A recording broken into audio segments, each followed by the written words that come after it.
네, 양승태 대법원장 시절에 벌어진 사법농단 사태, 이 문제가 제기된 지 4년이 지났는데요. 말끔하게 모든 게 정리가 되지를 않고 있습니다. 바로 그래서 지속적으로 문제 제기를 하고 있는 분이 한 분 계시는데 2017년에 사법농단 사건을 최초로 알렸던 바로 판사 출신의 더불어민주당 이탄희 의원입니다. 최근에도 또 목소리를 내고 계시는데요. 어떤 이야기인지 전화로 연결해서 직접 들어보겠습니다. 나와 계시죠?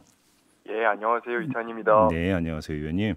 사법농단 문제 좀 여쭤보기 전에 판사 네네. 출신이니까 이전부터 좀 여쭤보고 싶은데요. 최근에 이제 그 법원의 몇몇 판결에 대해서 국민들이 이해를 하지 못하면서 네, 이건 좀 뭔가 문제가 있는가 아니냐라고 하는 비판이 많이 나오고 있거든요. 그렇죠. 예를 들어서 뭐 가습기 살균제 재판이라든지 뭐 이만희 신천지 총회장에 대한 뭐 무죄 판단이라든지 뭐 네. 사례가 상당히 많은데 판사 출신으로서 어떻게 지켜보고 계세요? 예전부터 제가 하는 말이 있는데요. 네, 재판이 수학이 아니거든요. 예, 그래서 법리라고 말을 하면 마치 무슨 수학 공식대로 하는 것 같이 느껴지지만 실제로는 판사들이 가지고 있는 문화나 의식이나 이런 것들이 투영될 수밖에 없어요. 예, 예, 예, 그래서 이런 판결들로서 전반적인 이제 법권상의 문화나 의식이 예, 평범한 시민들과는 좀 괴리감이 크다. 그런 음. 것들이 잘 확인되는 사건들이었다고 봅니다. 그러면 그 세상 물정을 모른다라는 평가가 있는데 그 의원 맞는 거죠. 뭐. 전 동의하십니까? 그런 평? 동의합니다. 네. 이건 법리의 문제가 아니라 세상 돌아가는 것에 대해서 너무 공감을 못 하고 있다. 그래서 이제 그런 전반적인 문화나 의식을 바꾸기 위한 제도적인 개혁들이 반드시 필요한 것 같습니다. 그래요. 예. 근데 이런 식으로 비판 여론이 일면 그거는 좀 그 네. 보기는 합니까? 해당 판사나 이런 분들이? 판사에 따라 조금씩 다를 것 같아요. 그래요. 알겠습니다.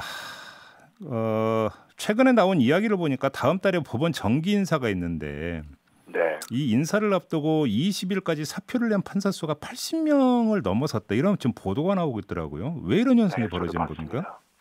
근데 사실 이런 보도들은 매년 좀 반복되는 뉴스거든요.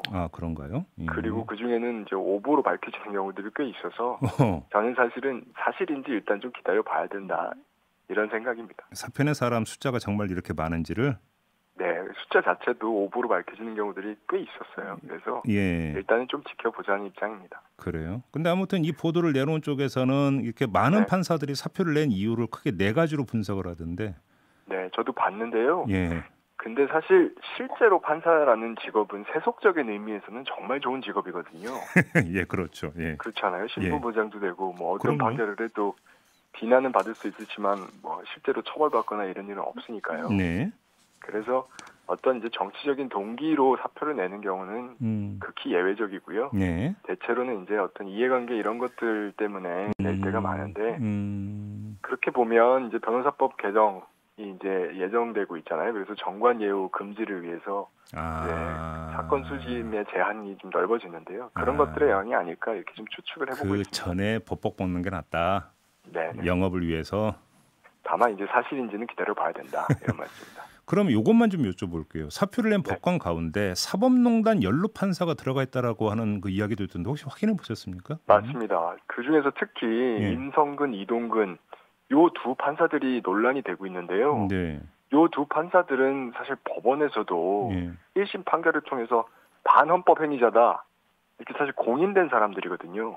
그런가요? 예. 네, 법관 탄핵이 필요하다 이런 이제 법원의 대표적인 결의도 있었고요. 네.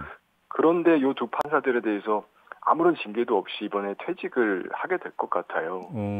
그렇게 되면 이제 정관 변호사로 활동도 할 수 있고요. 예. 그래서 당연히 정관 예우도 예측이 되는 것이고 예. 또 퇴직연금도 받을 수 있고 공무단위권 제한도 안 되고 어허.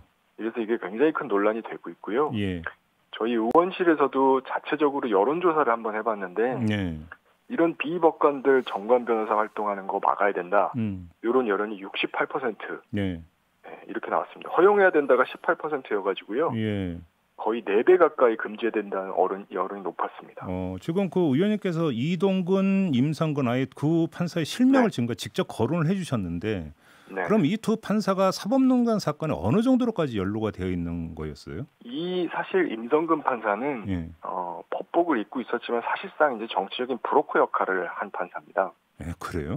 그리고 이제 이동근 판사는 거기에 협력해서 예. 자기 재판 내용을 바꿔주고 그 다음에 고등부장 차관급으로 승진했던 일종의 부역자고요. 예. 그 문제가 된 판결이 세월호 7시간 재판이라는 판결이에요. 예. 국민 여러분 다 기억하시겠지만 2014년 4월 16일 날 세월호 참사 당일 날 우리가 오전에 정말 아이들이 바다에 이렇게 생매장되는 과정을 봤잖아요. 네. 다들 가슴이 찢어졌는데 네. 이제 7시간 뒤에 박근혜 대통령이 갑자기 중대본에 나타나서 아이들 갇혀 있어요? 이렇게 국민들한테 되묻는 사건이 있었잖아요. 네. 예. 그래서 이제 굉장히 국민들 공분을 샀는데 그걸로 인해서 진상규명 요구가 높아지니까 이걸 당시 김기춘 비서실장이 찍어내리기 위해서 네. 언론사 하나를 찍어서 예. 명예훼손죄로 기소를 합니다. 네. 그게 세월호 7시간 재판인데요. 예. 그 재판 내용에 개입해서 판결문을 사전에 유출하고 거기에 이제 박근혜 대통령 명예훼손 안 된다라고 써있던 거를 명예훼손 된다. 예. 다만 법리적으로 문제일 뿐이다. 이런 식으로 판결 내용도 다 고쳐버리고요. 어허. 이랬던 아주 심각한 반헌법 행위입니다. 이런 행위를 했던 판사들이고 이런 행위에 대해서는 1심 판결도 나왔던 겁니까? 예, 2020년 2월 달에 임성근 판사 판결이 선고됐는데 예. 그때 이제 재판장이 직권남용죄로 기소돼서 형사재판으로는 법리적으로 사실은 해결이 안 된다. 법리적으로 무죄다. 다만 이 사람은 헌법재판을 받아야 되는 사람이다. 헌법재판이라는 거는 이제 헌법재판소에서 하는 거잖아요. 예. 그 헌법재판소에서 재판을 받으라는 이야기는 뭐냐면 국회에서 탄핵 소추를 하라는 취지입니다. 그래서 지금 의원님께서 계속 탄핵을 그 주장을 하시는 이유 중에 하나가 여기에 있는 거군요. 맞습니다.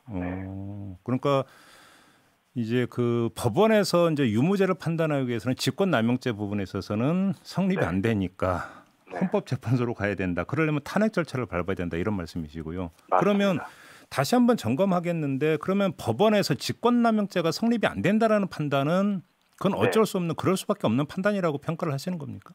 그건 사실 법리적인 이유인데요. 그러니까 뭐 이 사람이 한 행동이 잘못된 게 아니라던가 아니면 뭐 사실로 드러나지 않았다던가 이런 것들이 아니고요.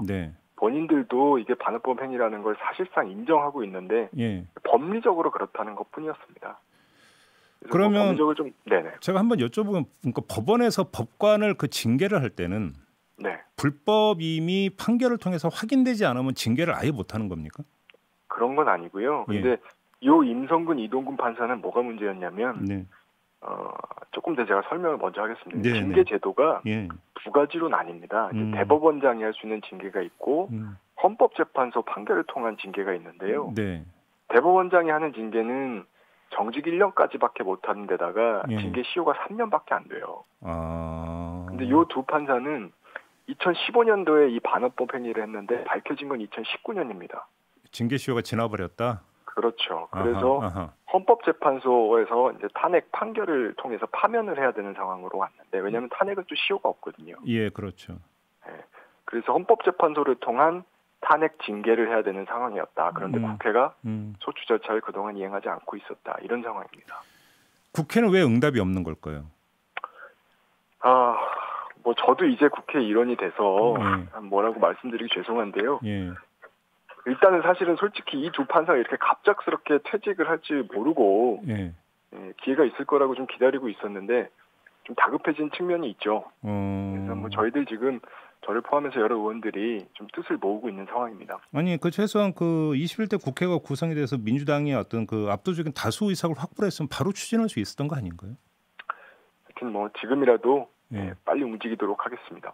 그러면 어떻게 좀 그 팔걷어붙이면 탄핵까지는 갈 수 있다고 보시는 겁니까? 근데 지금 법법 끊고 당장 벗어버릴 수 있는 거잖아요. 지금 이 두 사람은. 그래서 저도 시간이 좀 없어서 굉장히 다급한 상황인데요. 뭐 아직은 제가 구체적인 건 말씀드리긴 이르지만 많은 국회의원들이 이 문제의 심각성을 인식하고 노력하고 있는 중이다. 이렇게 말씀드립니다. 그러면 조만간 탄핵소추안이 발의될 수도 있다로 이해를 해도 되는 겁니까, 의원님? 그건 조금 앞서가시는 것 같고요. 좀 저희가 단계적으로 추진을 해야 되니까요. 또 때가 되면 말씀드리겠습니다. 알겠습니다. 그러면 아무튼 해당 의원이 아니고 해당 판사들에 대해서 탄핵을 추진하는 거 말고 이런 일이 다시 재발되지 않도록 뭔가 좀 그 개선책이 있다면 그게 어떤 게 있을 수가 있는 겁니까? 그래서 뭐 저희가 제도적으로 재판을 투명화하기 위한 여러 가지 장치들을 만들자 이런 주장을 하고 있고요. 대표적인 게 이제 재판 녹음 녹화를 의무화하자. 또 판사 평가 제도를 도입해서 변호사들 또 재판 받은 사람들이 평가에 참여하도록 하자.